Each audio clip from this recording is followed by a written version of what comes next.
Skill number 3 is what I refer to as the Taurus. I'm not talking about the car. I'm not talking about the astrological sign or Taurus, the bull.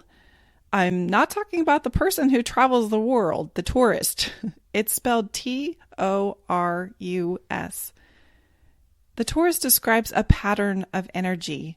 It's known as toroidal energy. The Taurus is the all-encompassing code word I use to describe one who is consciously drawing upon their own sustainable, renewable energy system. It is recognizing that you are a power unit in and of yourself. And as you become aware of the areas in your life that have been draining you or siphoning off your energy, and you reclaim it and redirect that energy, you literally gain access to your own sustainable energy system. Here's the problem specific to people who are transitioning out of unhealthy religious systems and how it relates to their Taurus. We have been conditioned to focus our attention on the needs of the church. Many times, and tell me if you can relate, the needs of the church have taken priority to your own needs because we were conditioned to believe that if you perform your churchy duties, you will have power, clarity, and blessings. This makes the church your source of energy, but eventually we begin to realize that we are drained, exhausted, run down, and we don't know why because we were working so hard to live the gospel. One of the scariest things about faith crisis is the fear that if we let it all go, if we no longer believe in the religion, then we will fail. We will spiral downward. We will lose our way. We will lose our identity. We will lose our relevancy within the community that has sustained us. We will lose all this support and security and have nothing to tether to. We've been subtly taught that the church is what has made us strong. The church is what makes us good. The church is the vehicle to get God to favor us and meet our needs. The church has been our source of power. Who will we be without the church? This is an example of how much energy and focus you have given this organization. But did you ever stop to think that the only power the church has is the power the people give it? The church and its role in your life only has the power you give it. The church itself would not exist except for the power it has that is generated by the people. The church itself is not a power source. The people give the leaders the power. The people give power to the church by giving their time, attention, money, talents. All these things are forms of energy, and they're given to the church. They're covenanted to the church. Yet the church itself does nothing to return that energy, to restore that energy, to replenish or resupply that energy. The energy and support you do feel from being a member of the church is from the people in the church, not the church itself. Yet we are taught that without the church, we are nothing. When you stop giving the church your power, where does that energy go? Back to you. You get to become the sovereign authority of how that energy will be delegated in your life. Let me explain it this way. It's like we each have an electrical cord and we've been plugged into the outlet of the church to recharge our batteries and gain electrical supply. This is similar to us going to sacrament meeting every Sunday and taking the sacrament. It's renewing our covenants. We are taught that this is where the power is. We've been giving and receiving all our energy from the outlet of the church. We receive temporary energy in the form of validation, attention in our callings, support with like-minded people, approval, favor, and rewards for our righteousness. But these are all false sources of energy because they are coming from an outside source. We are designed to operate optimally as individual self-sustaining toroidal energy circuits first. And then when we are self-empowered, we brilliantly, by divine design, begin using our energy to help sustain one another collectively. When we outsource our energy to the church, we deny ourselves access to the self-sustaining source within. Now, when we come to faith crisis, it's as if we're unplugging from our false source. And if you're like me, it's as if my energy cord was flailing around all over the place looking for another source to plug into.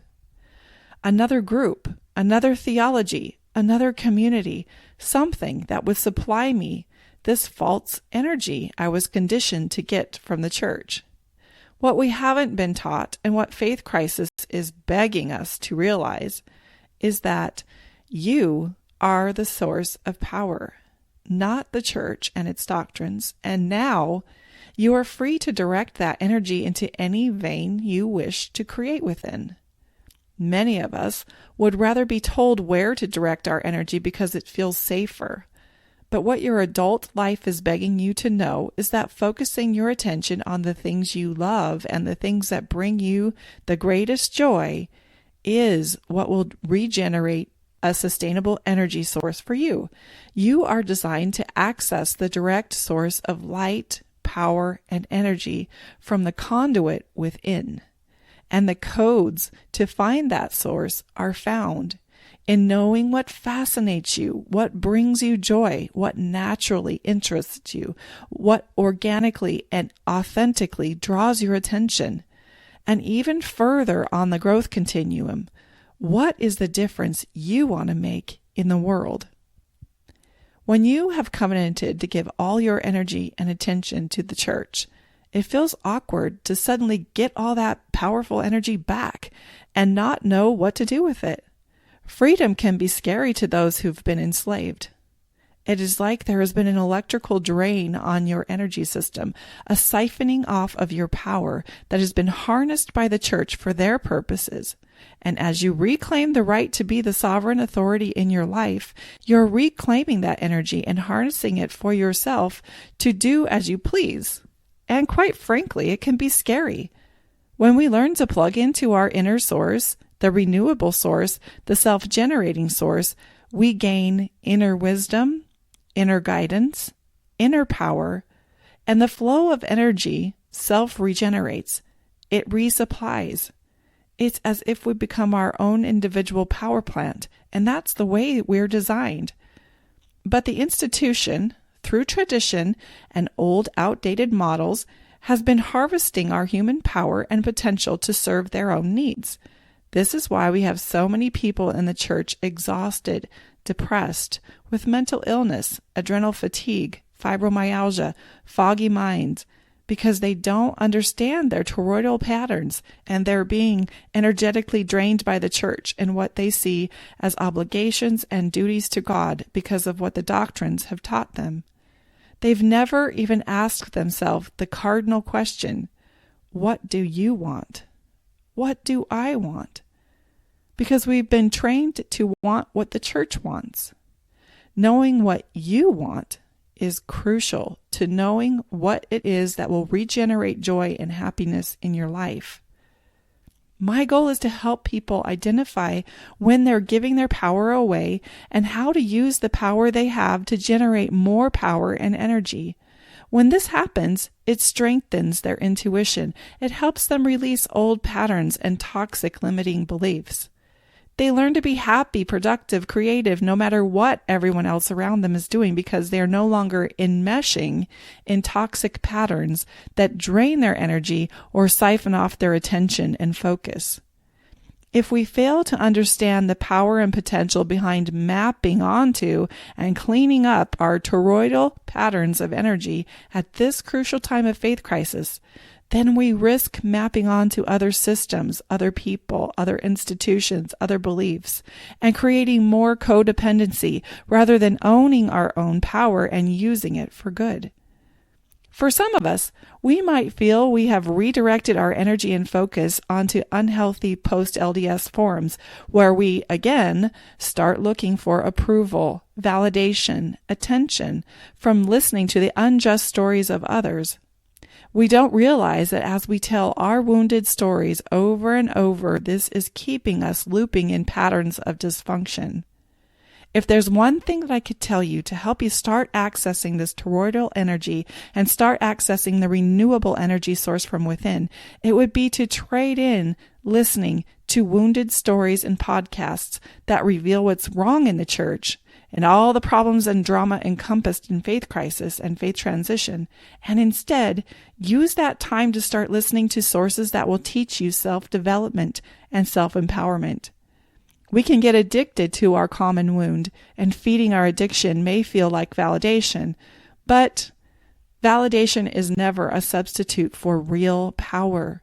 That validation must be trained to come from within. I love you all who are making an effort to expose the church and make them accountable for their actions, but when you're ready to heal and move on, you need to become accountable for the environment that is generating your thoughts.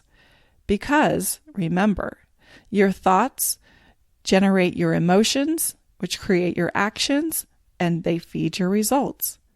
Until you change the environment from which your thoughts are being generated, you will loop in dysfunction and deny yourself momentum toward creating true joy with your newfound wings. You owe it to yourself to move on. Your future is awaiting you. You deserve to access that renewable energy source and start focusing on harvesting your own energy and reclaiming your power to make a difference in the world. I could talk about this for hours, but I need to move on. I want to leave you with one exercise that will help you start gathering your toroidal energy, and that is to ask yourself the deep, penetrating question. This is what I call elegant inquiry. To ask yourself the question, what am I doing currently that is draining my energy? What am I giving my power and attention to that is not regenerating my passion? Now, when you do these exercises, be honest with yourself. If what is draining your energy has something to do with your income, and you need to do that thing in order to survive, then it's time you allow your inner truth to come to the surface and begin doing whatever it takes to reorder your life so you can begin living in harmony with your toroidal patterns. How many times in a week do you say yes to things that you would rather say no to? And how many times in a week do you say no to things you would rather say yes to?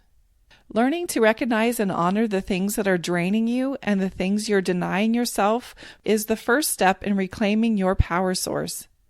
Being willing to disappoint others who you have taught to be dependent on your reluctant attention and service is part of learning how to process the emotions that come up while recollecting your energy and power. And it helps you to start living more authentically to that which brings you joy.